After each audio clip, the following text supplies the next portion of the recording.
Hi everybody, Jessie here from jessiebanks.com, and I'm back with another video. So for today's video, I'm using CC Designs, the Hop stamp set and coordinating dies. They're sold separately, but you can pick both up. And I'm going to do them on watercolor, and I'm just going to make a real clean and simple card to share with you all. So I'm starting with this piece of Fabriano Artistico 140 pound hot press extra white watercolor paper. And I was using that size 12 brush to wet it and decided that I wasn't getting as much water as I wanted. So I went and grabbed my silver black velvet small mop brush. And I'm just dousing this paper with some clean water and letting that soak into the paper so that it's good and saturated before I start adding paint to it here. Now I'm going to go in with my watercolors. These are, I do believe this one is an M. Graham color and the rest are Daniel Smith. So I'm just going to slowly pull that up and create a gradient of color, starting at a deep purple and fading into a pink. So I'm just letting that run down the page, and then I'll let it dry for a couple of seconds. I'm picking up, and there was some fuzzies or something on it. I don't know what it was, but I was getting rid of those. And then I'm going to add some more of this, and I'm just letting it start drying. I'm never letting that page completely dry before I go in and add the next color or the darker color, whatever I'm doing next. Just because I want them to all kind of blend and meld together. And as long as that paper's wet, those pigments are still moving. So I'm just kind of letting everything move and blend and meld together. Now I'm going to go in with this pinky purple color. And work that one up. And you'll see how I fade it into the other color. I clean my brush here. And then I come back again, and you can see how they start to blend together. The skipping in there, I'm just letting them dry part way, so I'm letting them get to the point where it's almost dry, and then I'm adding more paint to it. Just so I achieve kind of the look I'm after. There I went and rinsed out my brush, so that I didn't have as much pigment in it, so I could fade it into the previous colors. Now I'm just picking up a couple of the real heavy puddles. And then I come back with another purple. I grabbed this one from the other side of the palette. That's why you can't see it. I do believe it's a dioxazine purple. No, this one's dioxazine purple, so I'm not sure what the other one was. Quinacridone purple. And then dioxazine.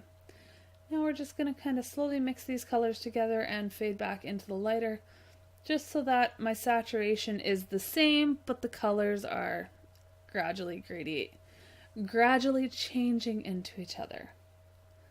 So again, picking up some of those real heavy puddles, and they'll fill themselves back in, and I'm going to set that off to the side and let it dry naturally. Now I'm going to stamp this little bunny here from the Hop set, and I'm going to use a VersaFine Onyx Black ink, and I'm stamping it on the same Fabriano Artistico 140 pound hot press extra white watercolor paper. And now I'm painting this one up. I'm using my Schmincas here because I don't have a lot of browns or grays in my other palette as of yet anyway. I haven't bought any. I probably will, but that's a completely other topic. I'm going through and I'm just laying in a real light wash of sepia out of my Schminka palette. And now this is just the same color, it's just more saturated. And I'm going to go through and start adding the shading here. So I'm going to take that and just kind of outline it so that it gives him the appearance of being more rounded. And pull that in. And I just kind of muck with it for a few minutes and add color and move it around. And I'm always using that exact same puddle of paint, and it's the sepia pigment. So as you layer the pigment on each other, or use a more concentrated brushful of the pigment, you can get lots of gradients and shading just out of one single color, which I really enjoy in watercolors. So I'm just taking my time and slowly pulling that in so I can kind of get that rounded look of the back of the bunny. His ears, his little body. He's so cute. I really like him. When I do cut him out with the die, I didn't film that part simply because it took me a little bit to get it lined up. I had to hold it in front of a window and stuff because the die itself is solid. For this one, it's not hollow on the inside. So next time I would die cut it and then I would stamp the image on top of the die cut. So if you're looking at doing him, that's the way I would do him next time. So we're just going to finish him up. I'm adding a little bit of pink to the pads of his feet. It's hard to see. And then just a little bit of probably Payne's Gray, and I put a little blue into his tail as well, just to let it read as white.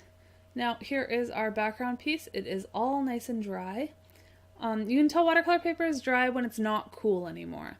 So as soon as it doesn't feel cool, it's dry. So I had cut this a little bit bigger so that I could cut it down to fit on my card base. And I'm going to cut it down to 4 1/4 by 5 1/2. Something was crooked somewhere. It was probably my card base.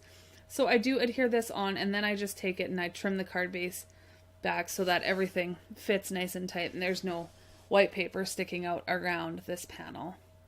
And I'm going to completely cover it. I don't think I taped it down very well because I ended up with a little bit of waviness, and that usually doesn't happen with this paper, so it was rather odd. But I just put a ton of tape on it so that when I adhere it to my card base here, it's not going to come off and move. So I start sticking it on from the bottom, and that's when I realize that my card base is a little crooked, so I adjust and stick it on from the top instead. So you can see here I kind of start, and then I'm like, nope, pull that off, let's do that the other way around, so that it lines up at the top and I can trim off the bottom. So now I'm back. I've die cut this little plant panel using, I don't even know what dye from my stash, and I'm going to stamp up this sentiment that says, "You make my heart hop," with, again, that same VersaFine ink. Then we're going to adhere this to the top of the watercolor panel and put our little bunny underneath. And that's all there is to this card. So I hope you guys enjoyed the video, and I'll see you guys very soon. Bye for now.